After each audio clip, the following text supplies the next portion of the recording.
Sanibonani bafethu, and this is your boy Ukatla Khontariana Mula aka Mr. Soweto Kafele Mutiba aka Master Cool himself. Welcome to Kota and Chill bafethu. Welcome to PSE channel. Don't forget to like and subscribe and leave your comment down below. Angithi ukuthi sithi Soweto siketo bafethu. Bafethu fanele ngise zone 4. Niyazi bafethu deep blue. Okiso streets. Sizobe sikhele kodwa ngasimuyegawela iRussian. Amnandi ka. Yeah, go Russian. Anko allergic to anything. Yes, it's Matisse. Yes. Uyayiva. Khona Baba. Ezinye izinto. Angiyabonga mfethu. Mina kubonga mina ukuthi uzi. Ngiyabonga mfethu. The top salesman. Emzansi ne. South Africa mfethu. Came to Cairo mfethu. Ayekho shasha. Numbers don't lie. 5 star. Emotweni ngibonile. 5 star. Imoto yakhe ibrandiwe, ibhalwe negama lakhe, bafaka ne 5 star. Amdoba. Baba, yazi first of all ne. Yeah. Ngiyabonga ama chance. Yeah. For isipani nishayayo. Awe. Ngiunderstand ukuthi kunzima kanjani kubantu basekasa abazama impilo. Ngiunderstand ukuthi kunzima kanjani kumajita hasila estrati. I pray every day ukuthi uNkulunkulu ngiphe ukuhlakanipha kungabi khona i-outage kayo somewhere ethi ngibhayizisekile ngeke ifamily yami khona ukuthola something etafuleni ngendaba kaMduduzi Mdladla. Sure. You understand? Sure. So for you to invite me and to give me the opportunity to invite amajita sekasi, it's a big thing. It means a lot to us. Sure. And I so wish ama numbers wakho akhule ayephezulu because you are making a difference. So siyawenza umehluko at the end of the day. I wish ngathi abantu abaningi lokuchange they can have your same mentality yabo. Because abanye abantu bayangilwisa for giving you guys a platform, you know that. Sure. Like why do you give like upcoming kids a platform? Labantu laba mfethu abona ba qualify nokuthi baye kwa FM no ba platform. Why is it wrong when abantu abangana power baba ne power? Mntaka balalela ithi ngibele kule nkulumo yami esengikhulume the whole country. Yeah. This is what I've been preaching. Yeah. Ake siqalela uMduduzi kaMdladla amakhosi akhulumile idlozi lami lengibhekile. Sit back, relax, mina notariana siphakele ukudla kwendlebe. This is why I'm gonna give it like it is because I can. Lalela phumela ngaphandle eminyango ubheka abanye abantwana kuyasetshenzwa kuyaphandwa. Izinja zichitha ama dustbin kuyavuka. Ikhi unfortunately sibethwa ama hotman udakho sivalela ngaphandle. Singena nezicapha mfethu. Sizosukuma noma kanjani sizowadala ama opportunity. Mfethu makukhona umuntu ofuna inamba yami for an instant. Kayo umuntu inamba yami. Ungangifonela unguze uthi emdungi imgayi inamba yami. What if lo muntu uzosizakala at that day? You understand? Mina ngitume ngemotivation. Mina ngitume ngani ngama Kwid, ngitume ngani ngama sales. Mina when I did this thing, I did it for one purpose only, to ensure that I put another person in the next level. Yeah. Give someone an extra push, give somebody a chance in life. Yeah.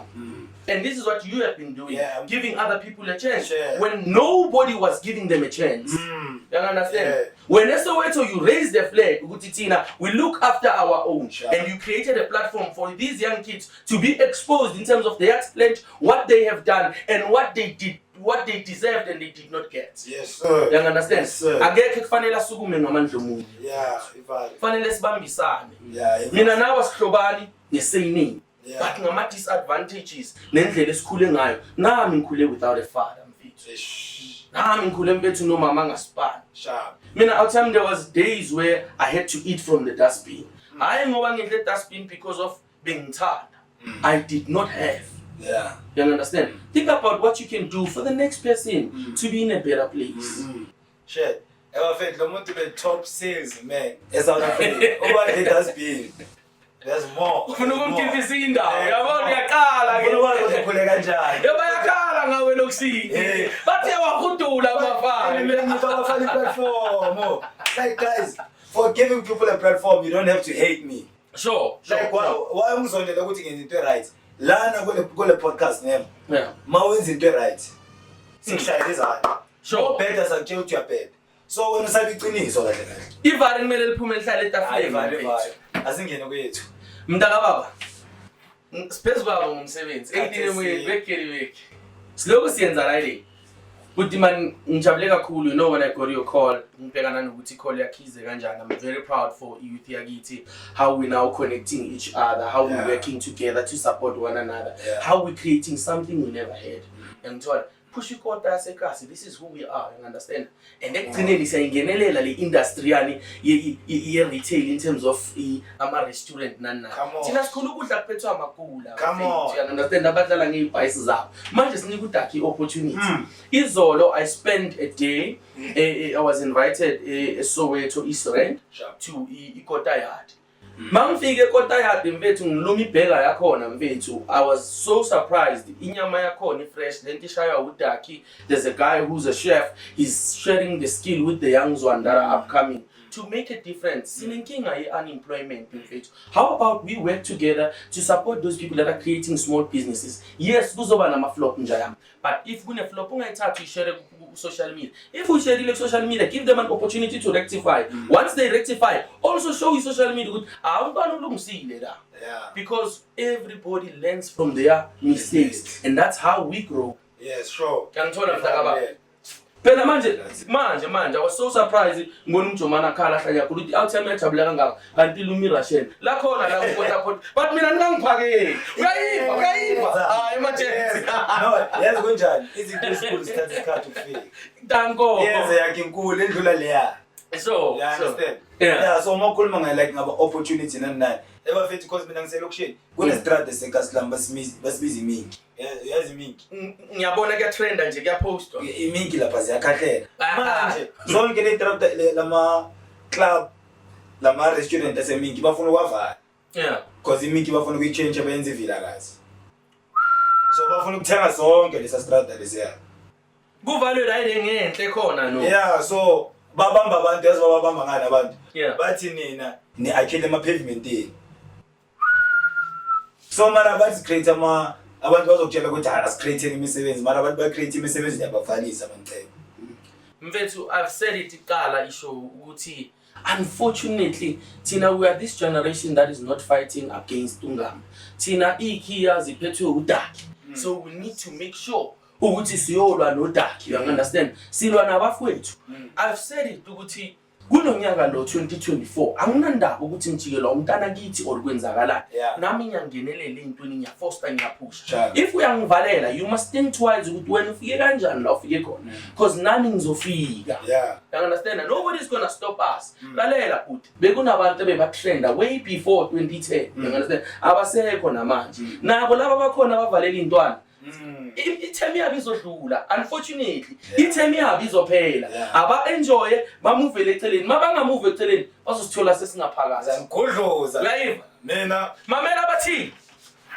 bahleli phezulu kwemali banikwe zonke izinto mathi uqala ukukhuluma nabo bakutshela ukuthi you need to have third eye to understand these things you need to be spiritual mfethu as a young black person never allow anyone to tell you that your dreams cannot come true when I started with Renald, I was told with Pega, nobody have driven a car branded with their name to associate themselves with a big brand. I started selling cars from a car wash. I want to talk to a young person. In fact, the biggest opportunity in my life. As I presented as big as beautiful as it is. You understand? We presented this opportunity to a young boy that did not have opportunities. I remember when I was talking to my mom to say, Mama, I've got a job, but my job is to wash cars in a dealership. And she was so grateful because she did not have any means to send me to the university. You understand? And she said to me, Mdanami, grab this opportunity by both hands. This is what I want to say to black people. Grab the opportunity that is given to you. It doesn't matter it's the guy from next door who's a mechanic is asking you to be his assistant. Maybe you learn the set of skills and you'll be able to make a living for yourself tomorrow. So when I started washing cars. And when I got there I did not look at what they are doing. Wena character. Injani? Yazi mkhosana. Angifakele mandleni. Ukuthi uhluze kanje ndoda. Why ukanje phela? Most abantu abaningi ku podcast but the level of energy that you're giving me, the level of wisdom that you're giving me is different from abanye. Ukuthi nyanyatha. I'm just saying. Yabo. This deserves to be the biggest podcast in the country. I'll tell you, salesman. I want you to keep your promises in Jayam. I'll tell you, Implomesanti. I've moved to Captain Park. And I'm enjoying the Captain Park because there are these days in Jam. Abangifuna ukushaya ngicabanga into zami ngishaya ikota. Bheka yazi why mina ngiso. You will never take it away from me ukuthi I grew up around abantu abafana nabo Zola 7 bonkosi Dlamini. Uyabona lo buhlali? Yeah. Thina sikhule sibukela iZola 7.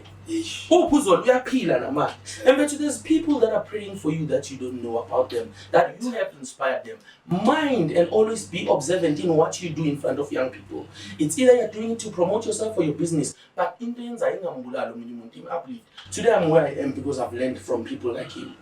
You understand? Sharp. So I want to know your growth, bro. Like Kaslako, kulele pa, Yo! Yeah! Best of life, Ntanga. Talk to me. Best of life, Ntanga. Yo, hari. Best of life, Ntanga. It's a Nkosiyami. it's a gloomy. It's a one of Yabona manje nabaphansi sebafuna ukungenele. In the Gemini, zao. Best of life, my chumi. Sharp, my chum. I grew up eti emkhukhwini. You understand where besingakhona nokuthi sivi abazali bethu bebangafuni ukufaka ama-fence so that we can close each other out. Bekungena ama-gate yabo bengivuka ngizekini nawe uvuka uzekithi abantu besibambisana sikwazi ukushare okuncane esinakho. That's why when I started booming in this success that I've got, ngithole support yabantu abaningi abamnyama because once they have seen ukuthi uboy une-discipline, uboy unothando labantu ungazenzisi. You understand?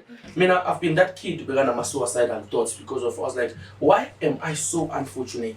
My mommy never even got an opportunity to go to something somewhere or I think soon be the strategy. My mommy never got an opportunity to go in my kitchen and so I was that kid that did not have anything, not knowing what for me to learn and grow, so that today in the was hope we see 10. Ma rumehluko siyawenza. Siyawenza. Yes, mokhuluma kanje lento yakhe evalana story some podcast day. Like ngisho ke stream ebeshowini, maybe la bazoyibamba kahle. I used to do music, ne. I be doing it with big brands and big names. Yeah. But since the music ungaphumi. So I used to feel like maybe I'm not good enough. Maybe those are maslangani can't know. Whatever that was happening was a preparation for now. That's why podcast is moving smoothly without any distractions. Because I've seen things like overnight. I've been doing it. Mganami, let me tell you something. Unfortunately, you'll never get it from our community. What you have done is big. That's why we're all here. Yeah. And there's still more people coming better than me. You understand? Yeah. I'm so humble and honored to be here. Yeah. All I can say is, young people out there, if you are trending and you are doing it big, do it for the right reasons. You understand? If you've got an opportunity, you are using it you present it to someone, then you are using it for your own benefit. You are fronting them up, and then when you touch your kid, inyembe zaba ziwil parts. You understand? Ngelinye ilanga nawe liyokusela, liyokushonela. And the malikushonela, unfortunately, alikushonela esireteni sangakini. Likushonela emazweni. Yo. You understand? Lapho na uzodinga the same ubuntu lokuhluleka ukunika abanye abantu. Yes, because yabona le bekile uyibeke yahlala because into enzakalayo kule industry manje because kunabantu abadlayo mara kunabantwana abakhalayo. Then kunabantu abakompina ngale ebafethe ibisho yazi yesi-TV nabaguys into zesekasi Kota abakhuluma into zesekasi hey mfethu ayikho na izikhona mara neyibheka so uyayiba yayibona lento le ikhona manje Chomi ungangikhiphisa amafayile uqalile ngezinto zakho. So ufuna ngikhomba abantu, mina angikhona ukukhomba abantu because at the end of the day ebangikhomba bro wami. Ne. Le ndaba ungafuni siyikhulume le Kwid. Yeah. Le ndaba yeQuid out it made me who I am. Yeah. To be quite honest in the country, I'm the first child to buy myself a home, a house. From the dustbin. Undwana sekanomuzi wakho mile ineighbor sekungulu uyayizwa lento le impilo seyishintshile ubani ozositshela ukuthi angeke yenze ubani wakabani yithi senza riding if you don't want to do it with us let's choose mfethu peace you understand sharp ezintwana zikhalela ama page mina when I did TikTok I never focused on my likes. I focused on the messages and response that I got from my community. I remember there was another lady that called me. He said, when I was cooking, we were having a poison in my hands to put in the pot in because I came across your video and it gave me motivation to make it to the next day. I'm not the only one, but I'm one of the salespeople that come December they are able to do food parcels for people that don't have. We have been given a chance by the community. Manje Lankon, the people with the brand I'm working for, or anyone along the country, nobody can touch me. You know why? I'm highly protected by strangers, people of this country that do not have anything. I'm the son of a lady who lost her husband and remained with 4 kids without a job. Ngindodana yomfelokazi. Nabo mama everywhere out here. Nabo mama, big business that I've got is coming from KZN, is coming from Mpumalanga, is coming from Polokwane. If uthi Mduduzi Mdladla khuluma ngomntana wesizwe. You understand? Ngumntana walesizwe. Ngumfweni udadewethu. Siyabambisana. Simbombe. Siyaphambili. So how from living no mama oy1 yini ni 4 uphumela kanjani strategy? How do you end up being in the streets because you have a family back at home? Emnandi mayifika lapho because ishaya abantu abaningi. So siyaphuma siyophanda siyozama ama opportunity sibe kude nefamily. Abanye babo babona imali ingena sibathengile ama cruiser. Bathi thina sihleli khaba umngani simnandi osirentile somewhere kanti sifihla ikhanda phansi kwama bridge sihlanganisa life. I've slept in a building whereby a security guard makadlula mina ngikuthangizwe. I've connected to God ngibathama plastic. Do you understand? Ngibathama plastic ngingazi ukuthi kusasa ngizovuka ngidlile.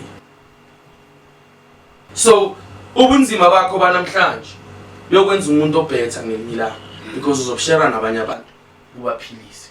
Mina ngithi ngikhuliswe umama omzalwane but ngithi ngicabacala ukubona impilo nami ngibona izinto when I started saying thokoza. But ngiyamthanda lo yababa osonteze ethi ngiyahlonipha ibheja ayigqokile because abantwana bakhe balala badlile. Yeah. Ngiyamthanda lo yamama lo umzalwane uthi thank you Jesus because indaba ka Jesus iyamsebenzela. We are not in a position to point figures here. We must stand up and make a difference, and if we can't, do not be one person that is saying it cannot happen where there's people trying to find solutions to better impilo yomuntu omnyama. I was so disappointed when I spoke to a young black person like me to say, I'm a TikToker, give me numbers Lantan. I need to ask him. In fact, I'm coming with something that will benefit this person. When are we gatekeeper much? Right? Bakuphi labantu laba kumele bakulethele izinto la ukuthi uphakama ube crane. Kanti wayela abantu bangaconnect Italian. Uyayiva? Yes. Baningi ababhekile. Bekhala umthatho mfethu. Kala umthatho kokumari yathi siphila nabathakathi shem. Evale. Abethu kunezinto esifana nazo ngaphakathi because sisaba ukuthi kusasa kuyophuzwa ngazo amatiye. Embethi sizwe siyakithi siyaphela silimele enesilimazana soda baswenkile bahle banephezulu bahamba ngeinyembezi. And every year kufanele shaya umculo ukuthi lamba lesele kuhamba liya. Embethi on your way up unganyathela abantu abaphansi. I'm so sorry if whatever I've said in this podcast have offended somebody else. If you offended kusho ukuthi wenza into wrong. Asikhulume izinto ezipositive. Where if? Enjalo. And ayengize ngisihlupe mina ngomuntu ohluleke ukusuka la khona azodla ikota la. Yeah. Ngeke. Yangidina abanye sinoku approach abantu like yabona lo muntu ofuna ukusiza mara kunabanye abantu abasikhuluma yayizwa lento. Mamela. Bathabo. Mamela. Uyafuna? Hey, ngicela ukushayela ngithi ngishayela ifana. Ngizoze ngibe ikota phela. Ngina mamenasi. Yeah, le yakho. And abantu bathi artificial. Manje guest imali idla yangichaza yabo. Yeah. So bengisakutshela khona abantu abafuna ukusebenza nami abafuna ukufaka izinto kimi. Yazi manje inkinga yini? Kunabantu abatshela labantu abafuna ukuletha izinto kimi ukuthi ninga imoya emibi khona. Yabo. So ngifake. Siphila nabataka. Isikhathi eside. Yabona mfethu umthakathi uzokukatsala. Embethi umthakathi uzokukatsala. Isikhathi eside akakhohle. Umthakathi uzokukatsala aphathwa ama-pain mfethu aphathwa i-depression uzokhala. Akakhohle. Phela siyafosta thina. Nje. Siyafosta thina mfethu. Enhleki unokubona uhlezi uyiwani lento uyicale uyicabange once kwabona ivision yayo you can be it. Siyalwela mfethu. Isikhathi eside. Siyalwela sifuna ukwenza umehluko emakhaya.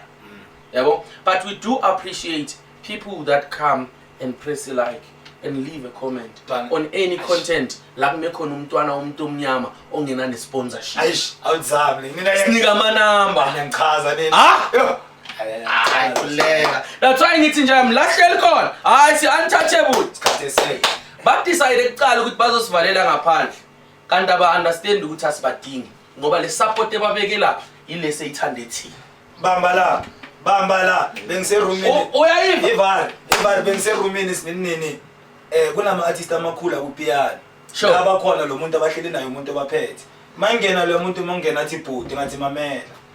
Bhala phansi benithi niyamvalela kanti lo muntu usikisa isikhiyakile. Ayi! Mane. Yabona masewenza kanje ne. Mangala ngibheka isipili crack mirror ngiyazibuza labo salesman bazongifacea kanjani. Bazoyibala. Hayi. Yazi mfana before ungitshela isikela. Nganami uyabona mangisuka la kule Kota podcast ufike kasi uthola amadefa athumba indlebe. You must know I was in ngama punch.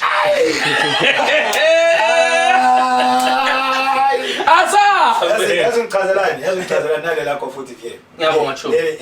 You understand? Ngifuna ungifake isigela high school moments nana but into engipick up ile lento le ukuthi you will never break a believer. Because even if a believer fails, uyazi ukuthi hayi ukuthi ngiyafela because ngiyahluleka, there's something coming. So noma ngangibhayisa kayi10, angibhayisi prepare. There's a guy that is trending that is doing uyahamba emifuleni nangene emanzini. Ngiyambona. Indlondlo yamanzi. You understand? Amanzi asebenza ngokuthi uphiyo kangakanani. Amanzi asebenza ngokuthi ubani uclean kangakanani. You understand? Afana nathi amanzi. Nawe uyamfila kunabantu abazokuzonda uthi yami ungenzanga next. Just because izinto abathembelani kuzo azihambiselani nawe. Yeah. Kunabantu abavalelwe ngaphandle because purely they had a gift with themselves that they were born with. You understand? Kunabantu mfethu abangakhona ukulala ebusuku kuphela ubuthongo because bona ba spiritual abantu bama meeting. You understand? Kunabantu aba bigger than labantu esibabona ku industry abangeka reveal. You understand? Beka uNkulunkulu wenzeni? Usikomoto banyakazise bonke labantu. Ngede. Kukhona nabantu abane talent abangathola amagigi. Izolo lokhu bekhala iHotman. Bekhala elinye iHotman izolo ngengilibize ngegama elishaya amanye amagigi anzima. Elithula ngenye voice emnandi ka Rebecca lithi akhoma gig kodwa usikomoda wafika.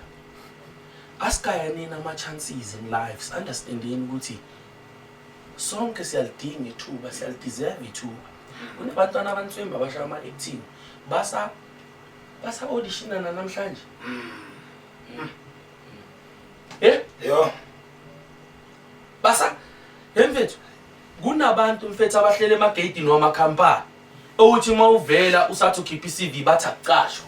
Labantu basahleli lana no. Yes. Labo. Yes. Hayi manje kancane. Lapho uthinta mina lalela mangiza ngecard lami lokugcina ngizozama ukuthenga impuphu bese la decline lo sister olakhisa ngamethilini yilo ohlale kasi. Oh yes. Ohlekisa ngenhlupheko yami. Oh yeah akekho umunye. Amathensering vala.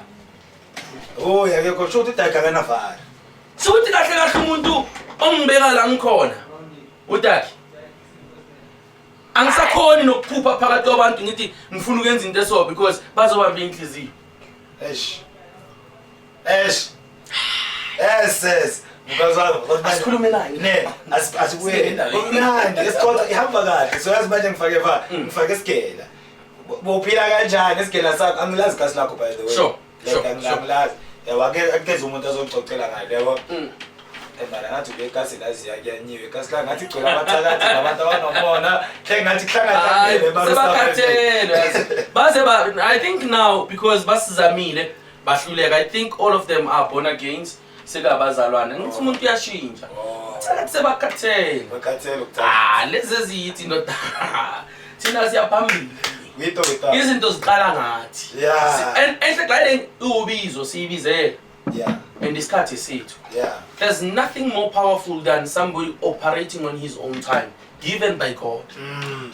That's why mnganami mina mangibeka amaQuid phezwe mangibeka izandla phezwe kwamaQuid ngithandaza ngikwenza ngokungazenzisi kodwa khona abantu abayithathayo lento bayilahlele ku Black Twitter bakhuluma into abayithandayo le Quid lohlekisa ngayo i Rolls Royce ka somebody else sharp mina ngeke ngathengisela omnye umama iQuid obudget imali yakhe for 3 years ngathi mangipresenta le moto kuye wakhala inyembezi wathi mntana I used to wake up 4 o'clock in the morning ngihambe ngiye emsebenzini ngiyozamela abantwana bami for kungipha le Kwid rate you have made a difference in my life beyingekho imoto ku yo bafethu nimamele lapho siyalwela yebhuti yazoya abantu abaningi bangihlonipha yeah I know everyone in the community including umagistrate naye uthengiselwa yimi imoto ukhansela bengikhuluma naye izolo sikhuluma indaba yefleet akekho umuntu engamphethanga eGasi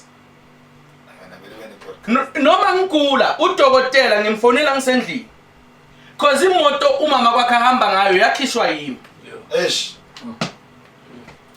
mangabe bowuzitshela ukuthi labantwana abahola ama 7,000 abadeserve ukuhamba ngeimoto usenkingeni ukhona Mduduzi Mdladla ngeQuid 3.5 per month installment 1 year insurance mahala danko mangabe bakutshela ukuthi hey manje wena iSpanish sophela in ngikhona ngizoguide tribe ungene ku Uber danko nalapho sabhadala 3.8 per month sikunike 30,000 cashback uyenza into zakini uyobuild igate kini danko if benizitshela ukuthi usalesman isigebengu salesman umuntu osiza umphakathi ukhulele emphakathini kunalabantwana esibakhulisile like us babhaya nisazobabona angisokucala yes ebafethu abantu basemakhaya lapho indlala ingakumoshi uyayiva ayiphushe ikwenze lo muntu lo esohanela ukuba uwe mfaki Chomi I'm coming from a tutopile ntomzodwa yeah and mina ufuna ukufundisa abantwana bayithi something kunabantwana kunento engayiboni yenzeka ngazi nina nayi notice na mina since I finished my matric lab ngifunda khona never went back there I said I will go back to that school once I'm successful but when I was at school bekungena abopalisa seba pregnant baphusha imikhaba babamela ngathi manje kubuya aboGideon bazobhema insanga esikolweni emfethu once ulinikiwe opportunity lokho esikoleni one waste ungasabuyele esikoleni ubonisa abantwana bethi izinto ezi wrong move away from the school how ulokubuyela la uyofundisa abantwana izinto ezimbi what do you want from the school go back to the school if you are going to empower these young kids ngisazoyeskela ukuze ngimelele uNkulunkulu angipha amandla ngibhayipa because I went to school without shoes I know the feeling of not heavy ngivayela ngiyogaya intwana zami ezincane iqathu motivation bayayithola via TikTok bahlakaniphile but ngisaba ukubanika motivation yodwa ngingabashina something abazoyikhumbula because when I was doing grade 7 eKasilami eThabotuni uzola wangigaya ingubo and leyo ngubo bengingafuni next ngayo and I made myself a promise ukuthi ngale ngubo engiphozo la 7 orange I'll be a better thing in life even if I don't get an opportunity to meet him but he will know about Mduduzi Mdladla and he will never understand where the story began but he will see the difference yes vele bathi there's always a two sides of the story laba mkhuluma kabuzola khona bamkhuluma kahle unfortunately where we grew up sifundisa ubuntu nokuba humble and esafundiswa nokuthi awumjikela umntana kini awumthengisa umuntu okwenza kahle awumthatha umbulala umuntu ngama mistake wakhe uyamfundisa umnika ithuba naye phambili ngoba naye uzelwe njengabe na uzwele that's why uma ufika estradini awuthamba kubalekile ukuthi uyihloniphe awuthi ungayazi because within that family kune out yakuleyo family engajabuleli ukukumita so ungahlekisi ngabantwana babantu there's been kids that ababhulwa esikolweni abanye bakhona because of bullying bagcine bathatha impilo zabo asifundise the young generation to respect each other that's why ngikhala ngale khotmane li security lithi akucashwa miyekela ebalungwini maybe inhlanhla yakhe nedlozi lakhe lizomvulela athola umsebenzi aphande njengawo just into esho isiyele because nami sister yami lekela vala lefuna umsebenzi spa like bekahamba lo lafuna imisebenzi but nezimakabuya lo muntu inhliziyo yakhe lo muntu amba jabulile abuye inhliziyo yakhe iphukile athi security lamjikisa umuntu esethile yamtshela ukuthi abathatha abantu like attitude uyayiva and udaki entanga no kunomntwana obuyela kube jardini ngenyembezi usayobhekana nenhlupheko yakubo even though aphethe ama qualifications but uvinjwe security latha abaqashi vele kulabantu abaphethe ikhiya abavalele impilo zabantwana babantu siyahlupheka valani bafethu one day Valani. You know, there's nothing that we cannot find a solution to. Unfortunately, it's called inyanga. Ziyatrenda zihamba ngama Lamborghini inyanga zamanje zihlala kuma mansion ithabathaba zomuzi zenza ama online consultations kubhadala imali eyishisi. Bra, labantu bayibona inkinga. And bakutshela state you thinking anayo. And I said, khona ama prophet.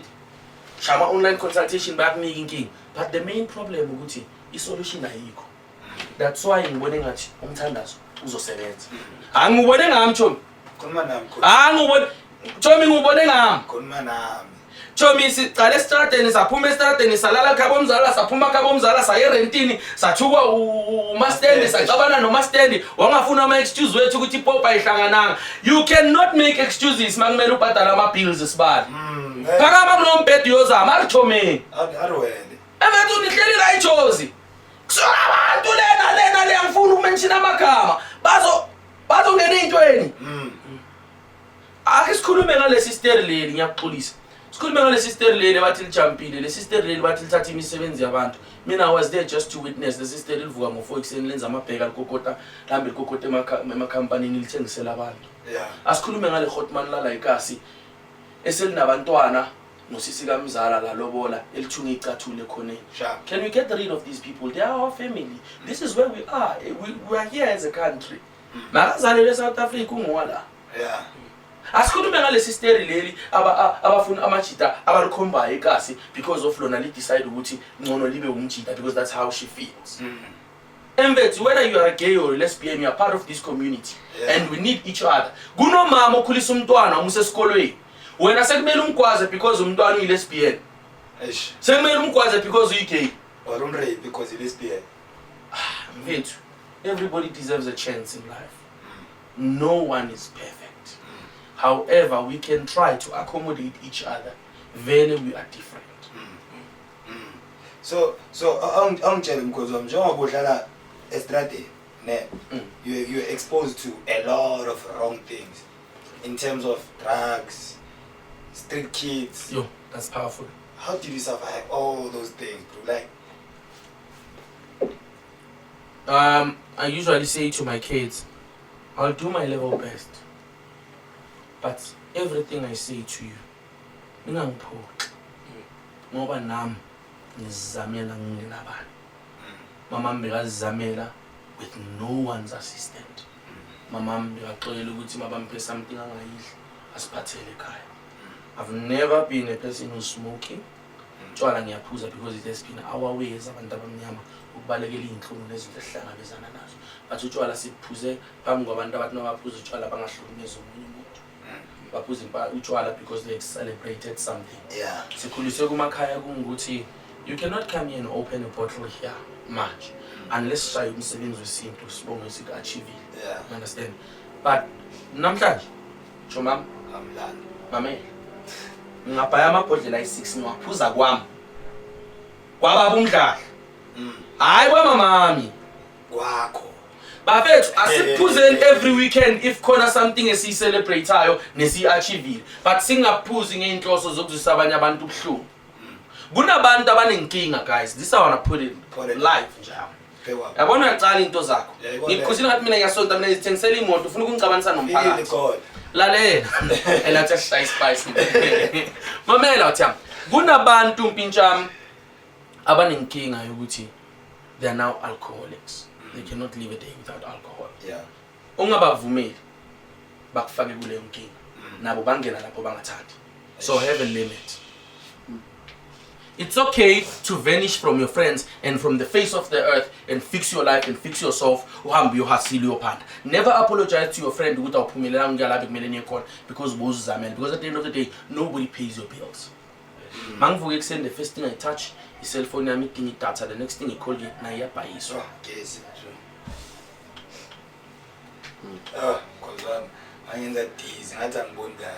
Asam. Is a salesman. Call my daily life of a black person, like of a hustler. Yeah. That's how we live. We get like negativity. Sometimes we even feel like giving up. Like you feel like, you know what? I've been fighting while I was wabona like makuzinkinga wathi yazi foko kwenzeka because you've been fighting. So to that question, how do you survive drugs and whatsoever cause you're in the streets? Every time when I speak about my mom, I need to take my hat off.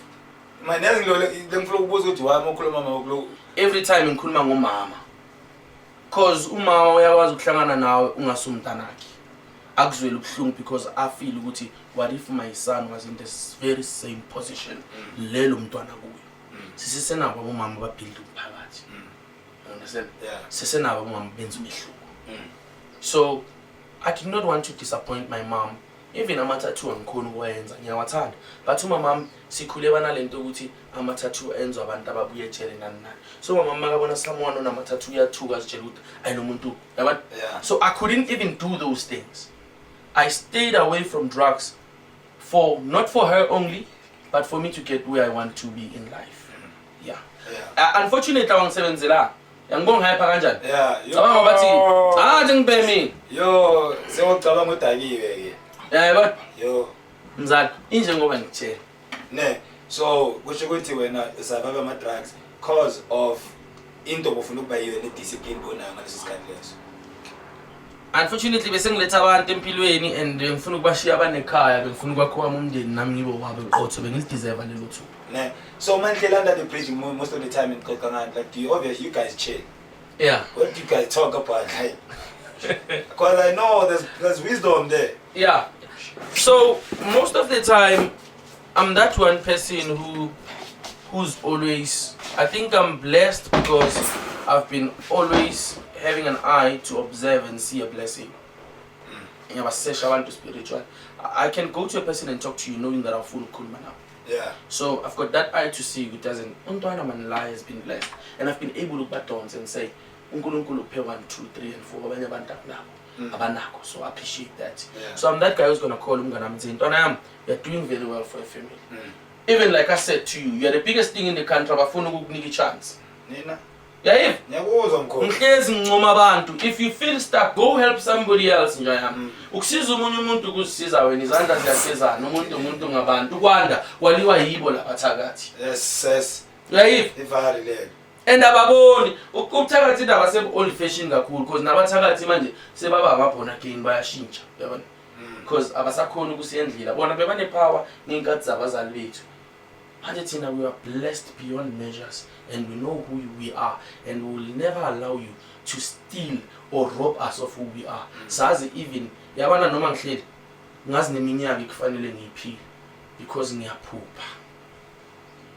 That's why mawuvuka ekseni ubone ngathi elinye ilanga ngiyalazi. Ngathi ilanga ngingalibona. That's a deja vu. That's why noma ngilele ngibukela amafilimu.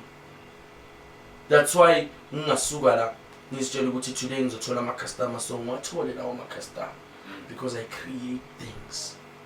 Kunabantu my only wish is let it be one day that I grow and there would be people abazokubamba pay slip babone salary abangakaze bayibone empilweni yabo because of being uMduduzi Mdladla. And I made it possible for them. You understand?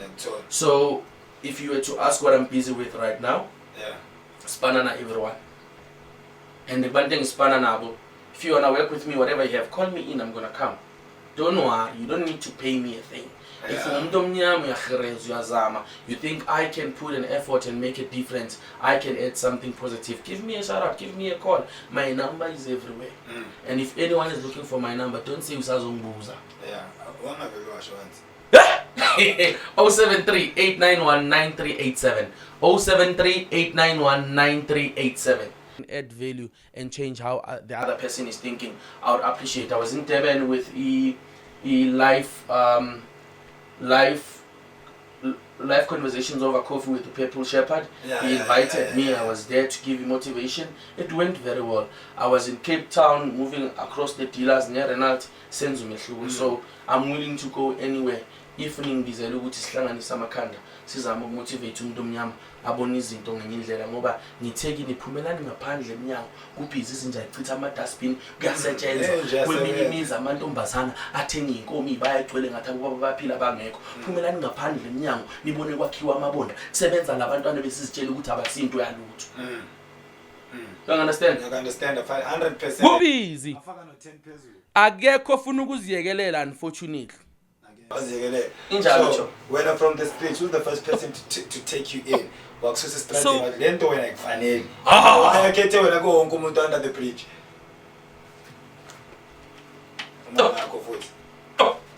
So, mami, like I said to you, Guti, the solution is my mom never got all these things that other women got, but she was a prayer warrior, and I grew up with that.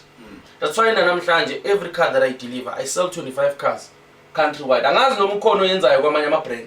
But and the target is 8. 8. You understand? Yes, and my business is countrywide, and every car we let out was insured with whether Tile Direct, whether what budget or whatever, and I insured it with the heavens to the owner that created heavens and earth. And I said, God, this is your blessing. Angifuni moto mayiphumala yuli mazalo mntwana. Angifuni moto mayiphumala ichayisa Mercedes angakhona ukuyibhadala. I want this to be a blessing. Ishintshe impilo yakhe. And guess what? Ukusiza omunye umuntu ukuzisiza wena. My life has been changing. Mangangibone TV ngisathi ungathuki. Mangangibone radio ungathuki. Ithuba lami liyeza. I'm patiently waiting, but I'm at the door knocking. I'm preparing myself. Mangathi adlula kusasa ubona bathi nayi dealership ibhaliwe top salesman 18. I'm a dealer on my own. Sengiqasha abantu abayi40. Yes, it's possible. Now ikhulumile izoyenzeka. Dog we have bridge and everything is possible. Like from the bridges to owning a house. Mnganami, it's possible. I wanna mention, let me mention 5 things. 1. Kumnandi kuba kule podcast. D'accord. Ngendlela isimanga kunomfutho kuyashisa. Yes, sure. Understand? 2. Le podcast ingamakho omunye umuntu osangene intweni ongenalo lwazi. You understand? 3. Le podcast inabantu that are working hard tirelessly behind the scenes. Laba abantu abangababoni. And they do that with so much dedication and confidence. Wait up. 4. The podcast is very important because it has become a platform from Soweto to give at least the exposure and a voice to those who cannot stand up or speak for themselves. True. You understand? Le podcast sayimnandi ngokuthini seyakhona ukumfaka ku salesman akhona ukuthi abhayisa amaQuid nayalaladlile. Kanti why ingasupport le podcast? Sowetho sikhetho. Mamela le podcast ayifocusanga ekuthukeni noma ekuhlambalazeni noma ekudestroyeni. Ifocusa ku nation building ukuthi singabambisana kanjani ukusiza leli yaphutha nanokuthi sizo lo sekalimele akwazi ukuphakama imele. Sure. Majenzi. Abakozo and different ekhulumayo. Wonke umuntu ozile ku podcast asokola bekasokola empilweni. Maka hamba uthola opportunity. Like ngababala bonke abazile yi. Uye ema-page wabo no ucheck impilo zabo abanye sebanezindlu abanye ama-booking sebakanje mfethu you understand ngiyasebenza so mkhozi wami mina nasiyama mara mina ngithi ngihost zolelo ngokubuyisela vele mara ngiyabona so estradini so bakufaka endlini ungawari ukuphethe nyaka understand umuntu njani ngisuswe umjonayisa Hotman lase Kaslamu John ebelisebenza lo driver riding Nissan Renberg la ngibiza ngacashwa nyi Hotman abathu France ngizowasha imoto. Okay. Athi mangiwasha imoto kwaba khona usisa abathu sisiphamela Matabane the founder of City Town walokeza kimi athi mara lo mntwana ka deserve ukubala. Like nje for akubona akakhulumi naye. Makabona umsebenzi yami, dedication yami, hard work yami, how I interact with other people. Singikuyiselela. Kuneyintwana ezingawathola ama opportunities ekhasi aloka khona ama opportunities kukhona itime elingakufaka emafemini but alikufaki because of your vulgar language, how you treat other people usabe ukuthi uzomhlaza phambili. So I've been this kid on a respect. Le Hotman malingale opportunity uzwabathina abomzala lo muntu ucabanga ukuthi wena deserve ukwasha imoto enyathi family yakho asali nyahluphe but ngazi yowasha imoto ngometric and mina metric azange ngimphasa ukuthi siyancinisa noma ngivela ukuthi share basathi hayi wena udeserve uye university ngila mntana beyangenayo ne class book yimbe ngihlala ngirasa mara yimo wazama hands. I've been very spiritual ngamandla extra into mangiyifuna ngiyayibiza ngiyayenza yenzeke mina namhlanje ngisibonele esihle ngoba bengingenasi isibonelo ngibometse yethe katho mfethu akunama gate lapho uma khona andidlula nje manyakini unfortunately abawaphiwanga amandla okungistopha because the purpose is higher than them. Yeah. But trust me, bahlezi bangitshela ukuthi it cannot happen. You want to be a 5-star salesman, you want to drive a company car, you want to be a brand ambassador for such big a company. Uba ndodana yomfelokazi ngisemagcikeni ngisekhaya ngihlonipha abanikazi bendawo ngise South Africa ngilahlekanga ngikhulela la ayikho into engingayazi survive because nami into abangitshela hey wena ngale podcast ayingiphelele yabona bomekujiba kuwena uzoya ngikuphi manje yazi siyakhona ukushare beer siyakhona ukushare utshwala siyakhona ukushare ugwayi but asikhona ukushare izinto ezingasisiza mafethu sizoyishintsha mara yonke lento angithi manje yithi esesleader yithi esesibonisa abantu ukuthi nayi lento la ikhona and siyenza yenzeke unfortunately ongathandi sizwe bathi nayo ugcina sekathanda injalo bathi bazozongizonda ungithande ungizonda ungithande zokuhlangahlanganisa I'm so sorry ukuyibeka lana ne I'm so sorry ukuyibeka abaningi ababengayifollow inhlangano yakhe ngalesikhathi ekhishwa inhlangano elahlwa nabo bebangamthandi namhlanje bagcwele zonke i-stadium ayogcina umthanda makanoqobo mamela makanoqobo uzogcina umthanda makabizelwe lento le uNkulunkulu makaphe something even if it can be in the middle of 2 mountains uNkulunkulu will make sure you get it uNkulunkulu akawadla amandla omuntu uNkulunkulu has a great proven record that he is the only God and uNkulunkulu is everywhere between me and you zingakulungela namhlanje namiliyeze lami too on your way up be careful how you step on those who are down because you might meet them tomorrow but if I did wrong by you also have a heart to forgive because ukuzonda nakuzuzi evari bafethu lisinenze wrong bengicela nisixolele so bayazi sorry majenzi yo so le uma odds okay ukhona ukuthathile akugayisipana washo imoto uma olela kuthatha kufaka endlini ne so walala lapha kini bathini ngiyawukabatshela ukuthi ngilawulala emabridgini ne unfortunately wonke umuntu bekangithanda egas because ngikhule ngilentwana eclean eslam so ubuslam bambe over because bongeke uzungiconfirm ukuthi ngibhizi ngani nani even wena lesasincanyana mfethu I've even had my own tuck shop or I've even had my own first car mfethu ngizamile empilweni for me to be where I am for me to say you will know the feeling because I wish you get to that as well. The reason I'm here is because I want to share with you that it is possible. You know when you wake up in the middle of the night and you take a walk inside your house, even if it's an RDP, somebody did not get it. You were fortunate enough and blessed to have it. Look after what you have. That's what we want for our young people. To see what tomorrow we are the citizens. You understand? If there were opportunities given. So aweko. That means we must create. Because vela kolo mhlaba fethu akunamathuba ithuba uyazenzela cabanga ngabe nami ngimele ithuba ukuthi mele ngiqashwe iTV ukuthi ngabe ngisamile nama awusibayizi cabanga wena ngabe ithuba ukuthi uthi awusase bridge namanje emvethu if I think when I started remember ukuthi I worked with people that has been in the industry for more than 10 years selling cars. I want you to share this because it's very powerful. Share every day. I want you to share this. I came to an industry where there was people that came before me. I needed to be humble and go and ask, knock. Some of them said, young kid, it's not possible for you to come here and be a top salesman. I'm a manager now. Abantu bakithi, unfortunately. Aba top salesmen abantu benyikhala. But I said to them, and I kept humble.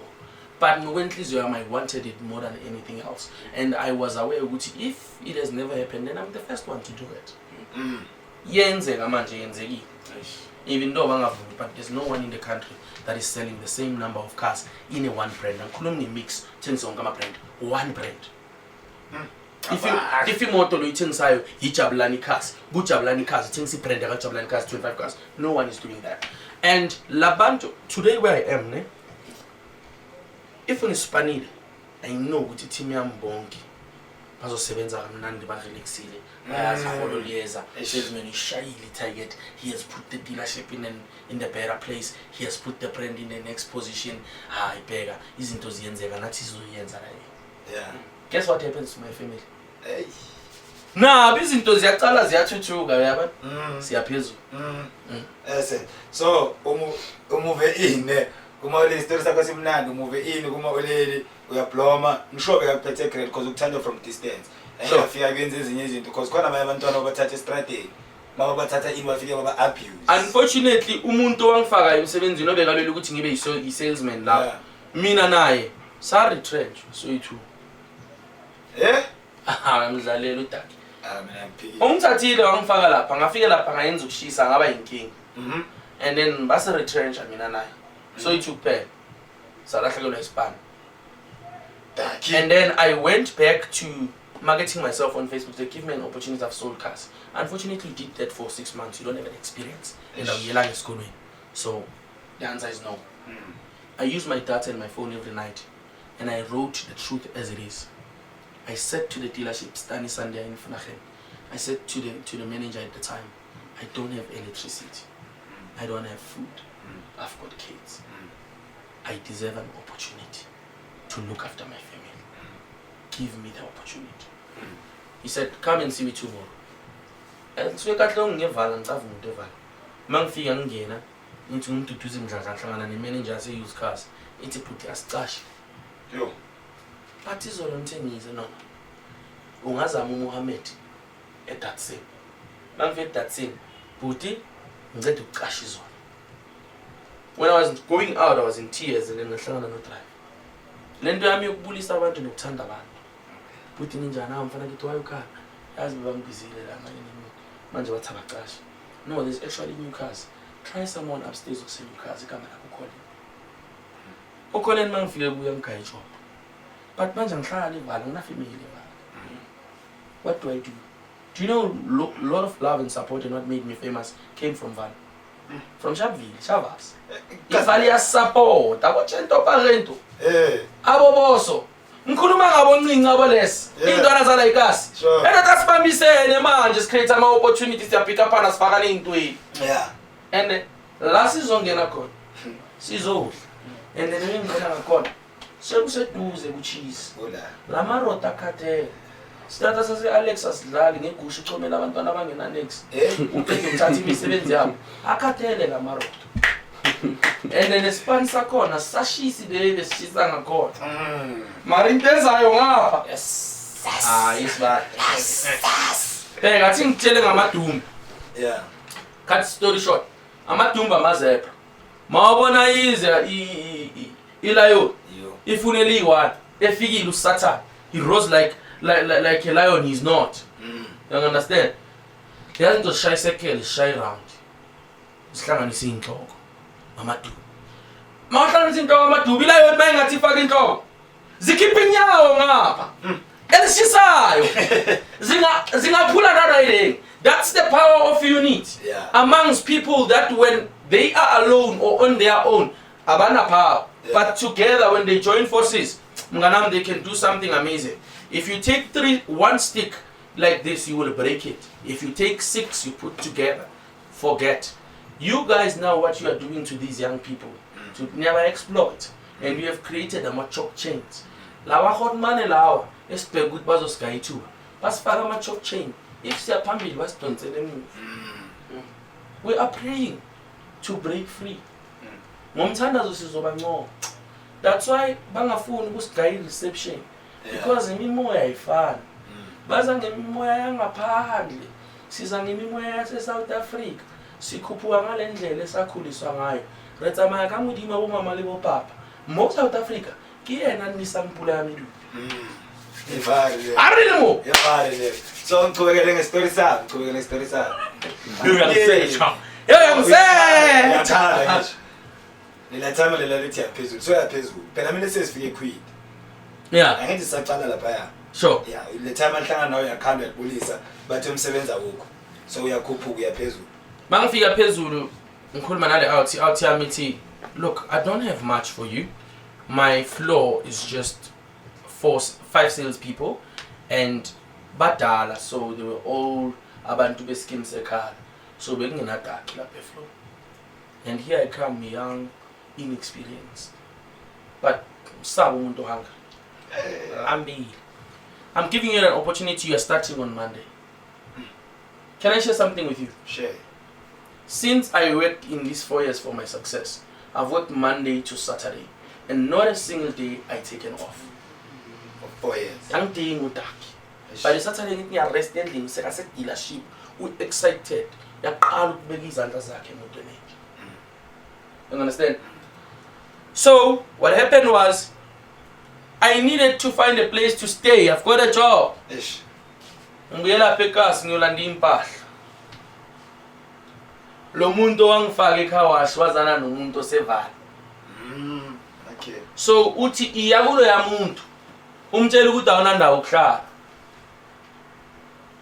I went to work ngaphuma esipanini ngayopaka egarage ngizolala emotweni yami.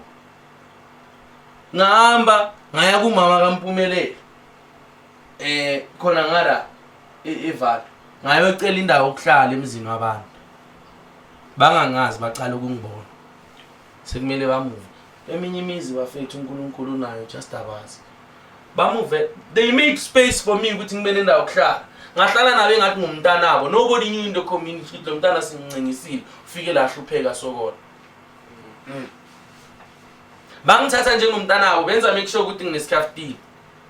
Namhlanje I'm top salesman in the country. Shut up. I was given an opportunity. Shut up. That's why every day of my life I'm creating opportunities. Yeah.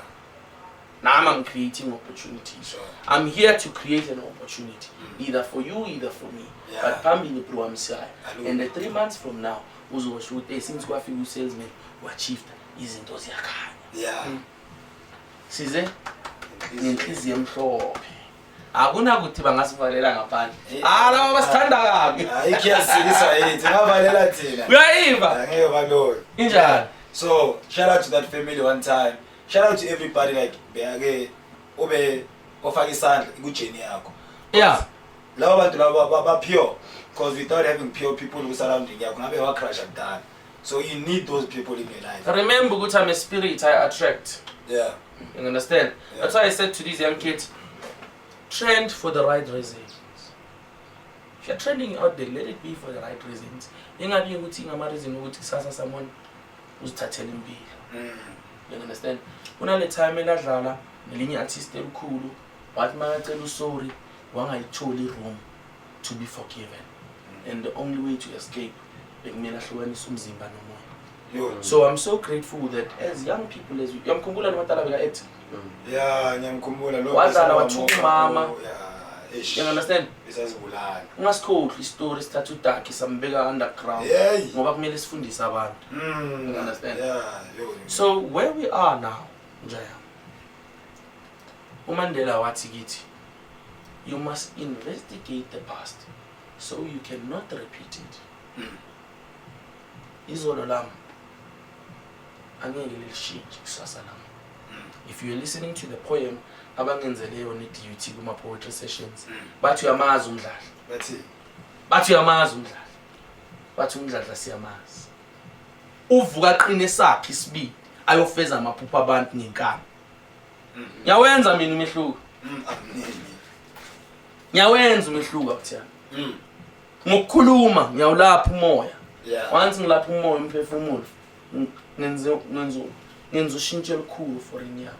Yeah, very valid. So, yakhona manje selisipana lapha yana bamchashile sekathola isipani uhlala nalabantu ahlala nabo. Yabo. So without the experience, without ukugeleza, okay, experience yakhe. Uzanenye indaba. Ongena kanjani da? Thixo mkhulu. Phela right engilo umuntu akhuluma ngayo. Yile abangafuna ukuyimention. Oh. So if dealership gives you numbers, like maybe they will give you 20 customers that you can call, that are interested in buying cars. Yeah.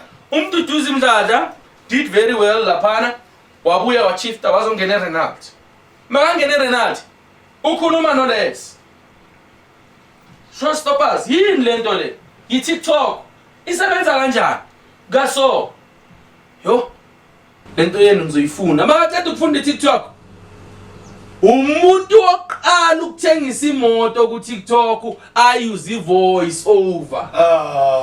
Le nje. Njengoba ubona sekugcwele abo salesman nama dealership alapha ku TikTok, I'm the actual guy that proved to the dealership that TikTok is selling cars. Don't you why bathi number 1 in the country? Ngifuna ukubuza ukuthi why bathi number 1? Kunenye video futhi ebeyitrenda lapha ku TikTok ethengise kakhulu amakwid amethi uyasebenza ukhola 7000 kungcono. Yimi ongene lapha ngayothengisa imoto. Namanje ama dealership they are preaching, you know bathi no. Bathi go around, influence them, teach them how you do it. Yeah. I'm going across dealers manje ngibafundisa ukuthi siyenza kanjani content to sell a car at the end of the day. When I started this selling cars on TikTok, they never thought it's gonna happen. Now the dealership doesn't give me business. I find my own business. And guess where my own business is coming from? Coming from where? Referrals. Kota podcast and chill by a phone access. Oh yeah. We are even. Yes, it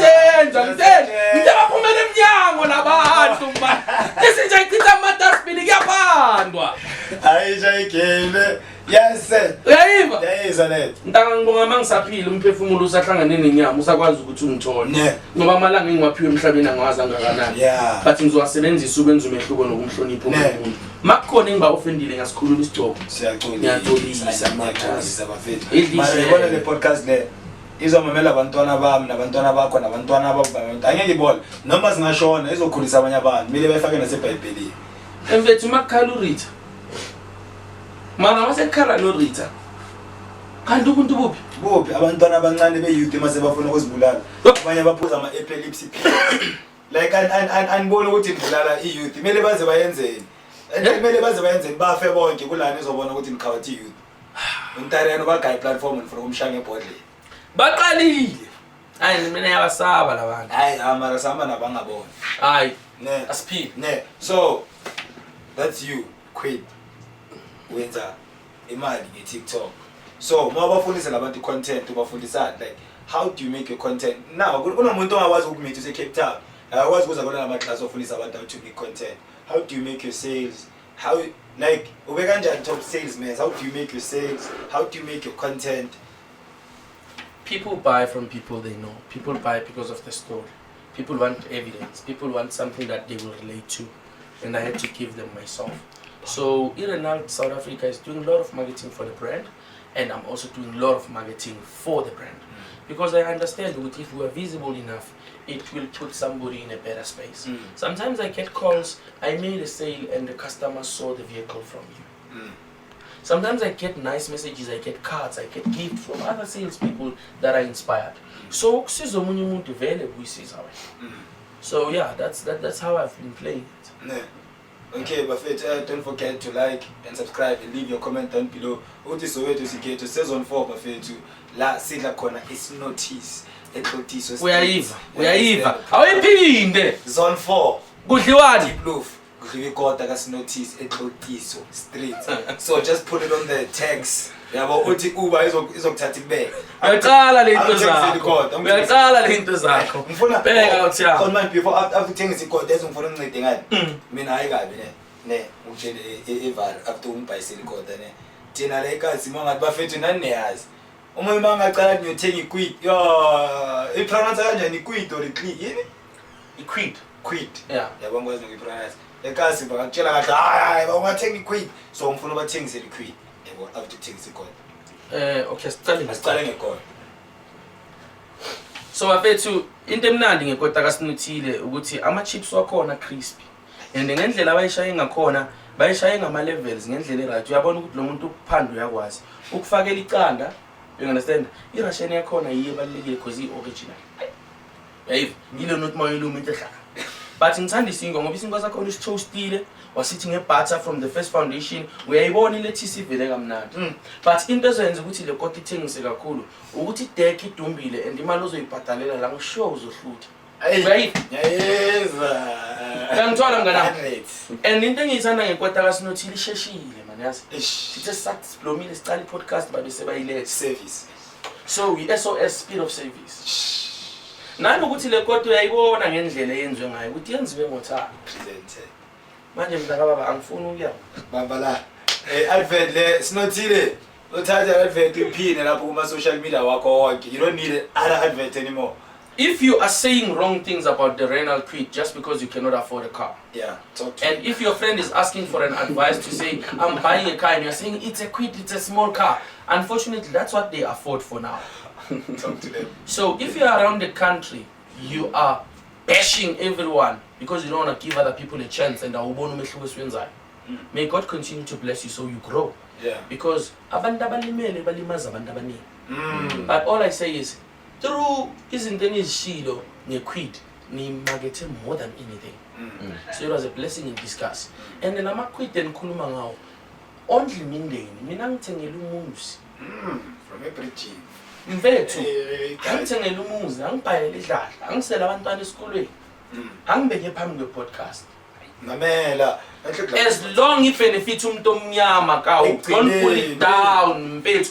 Ngoba kusasa it's something that ezosiza wakho umntwana. Lento yenzayo kimi ngelinye ilanga bayoyiphinda seyidabule. That's why kuthiwa thina sishayela izono zabazali bethu.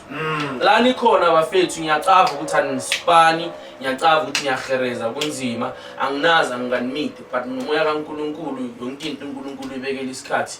Bekezela la khona mntaka baba liyezela khilanga. Ngelinye ilanga uzobona ukuthi abazali bakho babeblessiwe ngawe, uzobona ukuthi uNkulunkulu wayehlelile ngempilo yakho. Konke okudingayo ukuthandazisa ubekezela ukugijimise uzogcina sokuthola. Sonke sinala sibuya khona. You are still in the journey of telling your own story, but you must firstly go through it and understand yourself better than anybody else. Singajajani ngendaba zokuthini. If you feel ukuthi wena you want to stick with the Bible and God, stick with the Bible and God. It's okay. Don't go around you keep umuntu endumbeni makashisa impepho because of imphilisa. Because nabantu babezangoma abahambi bakhulula abantu amabheje estradeni.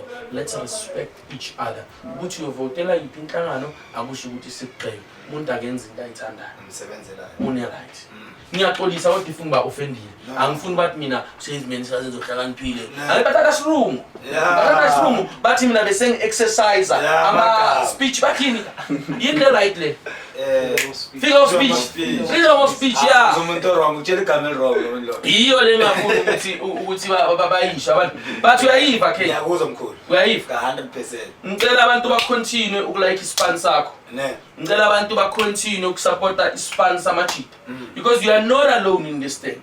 Ucarry impilo zabantu. You understand? Akuvuleki indlela zibe mhlophe eqwaba bingene nemali ngoba iyadingeka. You cannot do this thing for mahala. Guys, come on. You understand? Awakhuphuka ama numbers bale TikTok guys something. Akusetshenzwe kubusy. Kuyasetshenzwe mnyango le podcast ingaqasha abanye abantu. Ngifuna uze kimi eRenald mfethu ngikhulume nalabantu bakunika i-discount uthola imoto zakho ugijima ugcwala ikhaya. Ayihle vele ngifuna ukubuza yazi ngifuna ukubuzana. Ngifuna share eRenald advert. Yazi kanjani? Ngifuna ukuthenga imoto yimi lo ngifuna ukuthenga imoto first car. But angazi ngithengile. So pitch. Uzokhuluma mama wakho futhi. Mame. Ayangwa. No ngizokhuluma ngesinkwa. Okay, khuluma na. Njam. Because njam unencosi. Yabona and life uyazama izinto azikahlangana. Unfortunately usasepleasing. So asinayenzile abantu masithenga le moto. Asenzele wena ukuthi ube mobile. Ukuthi khona ukufika la ufuna ukufika khona ngesikhathi sakhona. And ngizosuggest ukuthi sibheke iRenald Kwid because if we tank 500 so uzokhona ukuzula ushaya into zakho fast. And then ngizokwenzela i-double disc ngoba lento sey approved for uba ne-taxify ukuthi mawungekho busy uzihwayele. Angithi yanke lihlele echardeni. So mawubusy ne-podcast yona uzobe yenza imali. You understand? But ke ngizokugaya yona nge-3.5 per month, yabo. And then ngizokufakela insurance mahala for a year. And then ingcono le moto because in a 5 years warranty, meaning 5 years warranty, protect engine and gearbox, angeke usamazi uba umkhonza mechanic ngoba bayakhala ngayo bathi yawashaya ama parts. I understand? And then enye into emnandi ine full comprehensive insurance. So into engithanda ngale moto ukuthi ine roadside assistance. Ubaba untshingela lo ebhakhe elikhulu uthatha imoto zabantu mazitshayisile azivalele ngale ndlela emva kwendlu anibhadalisa storage bese akubhadalisa 7,000 ye towing ukusuka la kweJabulani Mall. Ayingaze ayithola ichance because nginika 5 years roadside assistance iRenald yasithathela imoto zakhe. And in the event bayithatha le moto bathola ukuthi uchayisile wena wachayisa ilitshe isample ivuze oil ayisatdrive ekile Kwid bazoyithatha bayifaka etracking sik-organize ikhethi esicar which is our way of advertising sifaka phakathi kwani manje kwekhaya sithi bamba lekhaya while you are sorting your car out. But what I think about njam when I deposit no ngokuceda ukuthenga isitoko samakhota so ngizokusiza kanjani ngizokusiza ngithi awuna deposit mina ngifuna deposit ngidinga 3 months bank statement yabona 3 months pay slip ezinongihola from 7.5 you understand but business yakho namakota obviously nisipana ngama bank statement imali neyabenga 6 months bank statement noma ngekama pay slip as long as 15,000 ukuya phezulu une copy ya ID ne driver's license mara ngizwile story sakho batona ushayela mangobe ngoba ucava izo zonke lezi zama traffic cop ngophethe podcast so sizosebenzisa license ka Hotman wakho ke ngithi ibongo ziyafana iyasospanisa mara iservice eno faster the way ikhuluma ngakhona no iservice yami uzoyithenga la kimi eBryanston yabona noma ngabe uthenge ngila eBryanston because ngithengisela ni customer se Cape Town but you can service anywhere around the country as long as labantu banale brand le KD. So you are fully covered. Ende mamela yabona uyaqala into zakho cameraman awume kancane yamuzwe cameraman ngizoyiphendula le question kodwa ngiyithanda vele mntakababa you've been single for a while so it takes about 5 minutes to put a yatsi in to a black roof vehicle ye Kwid climber with a black roof that we don't charge you for so a black roof has a charge touch screen radio reverse camera auto manual available bafethu ngicela ukubona amaKwid Soweto ayaspinwa manje bafethu ngekala uspina amaKwid yabona bayaqala into zabo manje I'm against indaba yokuspina amaKwid not because of iKwid ayengizuyithola ihleli khaba umzala phezulu kwamanje not because of iKwid is the toughest strongest vehicle esebenzayo kuma Uber Eats khona manje but for the sake yokuthi achievement yomntana abantu tshela wakho uthenga iKwid usihlelele endlini ukuboleka ithambo ocombola wena uyayispina uyabona yaqala into zabo hayi yazi kodwa la ngifuna ukutshela ukuthi manje usipana phezulu kwane but into engithanda ngeKwid yazi ngithanda you can have a car and have a business at the same time. So, ngeni imali uphume imali. Yebo le ndaba le. Ngiyakuthola ngaba. So, kodwa love ngicela ungitshele manje ukuthi usipana phezukwane si supportane yakho my first car ngithenga from wena. Sengiyazi ngithenga. Njengoba ngasho ngathi kwanda lo umthakathi umuntu ngabantu ngoba izandla ziyagezana Mduduzi kaMdladla amakhosi akhulumela idlozi lami lingibhekile sit back relax besikuphakela kona ukudla kwe Kota and chill podcast nosinothile mntakababa what we are busy with right now sinohlelo ngiphushayo lapha ku TikTok yami we will be visiting small businesses also in terms of offering exposure so it's not something like a podcast but interviews on saying this is a small business in this location how can we help you to grow so that you can assist others that's what we are busy with and then in nama motivation kakhulu ngiyamenywa endaweni eziningi and I don't charge you okay I've got a team that I'm working with Chameleon Pictures so sinama cameras full sinayo yonke into si attenda ngisho imishado sharp yimu MC manje you understand emasontweni and then my next big thing that is coming in the country that very soon will make a difference is a mountain prayer noMduduzi kaMdladla unlocking your next blessing so best visiting our as young people ngawo lamaKwid unfortunately because wayenza ama 4x4 must ingene into understand sebenzisa lokho nawo if you want to start at home once you start it's given you're going to finish you understand you are here in earth you will pass uzodlula uNkulunkulu will give you an opportunity uNkulunkulu akwadla amandla umuntu so we will be visiting mountains with young people sikhuleka ngokungazenzisi so ezula iSoweto uzobe khona abantu abasevali uzobe khona bonke abantu that are following me on my TikTok so go to top salesman 18 noma Mduduzi Mdladla on TikTok you'll find my content please like follow and share ngiyawajabulela kakhulu lawo likes so we'll be going nabantu esingabazi siyokhulekela impilo yakho noma yakhe ukuthi izinto zenzele so uzibone in a better space ebafethu nemzwile Mduduzi the top salesman yase South Africa into ebalekile ngicishe ngakhohlwa lalelana into ebalekile ngibatshela wena ufuna bathi ngikhuluma yonke into yazi ngifuna ukutshela abantu phela mina ngifuna izinto ziphume ngami angifuni ngicela ukuthi ungabatshela abantu into ebalekile sibhizi ngayo thina bakwa Renalty ne Chameleon Pictures Mduduzi Mdladla ne Kasi Town usalesman omkhulu top salesman 18 in the country into ebalekile ukuthi kudliwe Kota futhi save imali ekliwe Kota isikhathi eside udliwe Kota and lidliwa kuphi nikala abantu address chill bafethu hayi no baba no ze Ezon 4 Qotiso Street uzothola untariana mfethu yabona mase deep roof ngakutshela Uqalile into zakho. ngifake chips sauce anda Russian Vienna special ebafethu le Kota yenza amasipho but then ufuna ukubona oza like kunabantu babahamba egazi yazi mangihamba egazi umuntu ngifuna ikona ebafethu asabe Yazi bangibhekile lama celebrity nakwathi. ebafethu Bathi yokhipha indaba le. bathi ngifaka umuthi ebafethu kulaba bangikwatela base gaming angezizulu sibusiso theni siyaxolisa nathi sila we try to break bread but if your name appears in anyone's journey nese baba it happened and it's gonna happen so kusho ukuthi ngisazolwa nama ngicela Ngiyaxolisa kakhulu. Baba kona bomkhulu bami thokozana emakhosini uNkulunkulu akwenze kukhanya phumelele konke engikufisayo ngiyabonga. ne ebafethu this is me to Mduduzi manje siyavaya ngiyothola sponsor ku Kwid mangihamba ngeQuid nazo ukuthi ngibhadala 3.5 and I don't need to pay much because I have a podcast and I need to maneuver so I just paid 3.5 then I have a business mamela Sengiyabona why bakuthanda South Africa wena. Hayi yabona awunethalente boy. Hayi. I said that day. Thanks for coming to my show. You owe me another show. Like, you need to pull back with do it again and again and again and again. Thank you, understand. Thank you. Hopefully you're gonna do a show one time, maybe Kwid with you and some of the members. Yeah, well, grow the culture, grow the brand, take that brand, see if I get Sowetans. Sifundisa abantwana base Soweto. Yabo. So mina ngigama ukaTlego Ntariana Mula aka Mr. Soweto kwafela Motseba aka Mr. Cool himself. Thanks for watching Kota and Chill Bafethu. Thanks for subscribing and commenting. And thanks ukuthi mangibona straight into Soweto mina ngithi sikhetho. Khona manje lami ngicela bashine something. Uyayiva. Bafethu umtutuzi kaMdladla amakhosi akhuluma ilizwi lami limbhekile sit back relax. Besiphakela kona ukudla kwekasi podcast. Lalela mntaka baba ukwanda ngalowo mthakathi umuntu ngabantu izandla ziyagezana mina nawe mntaka baba masingahlanganisa izandla hlanganisa amakhanda kuningi singakwenza ngiyabonga. Asibalekeni. Dako. Nice.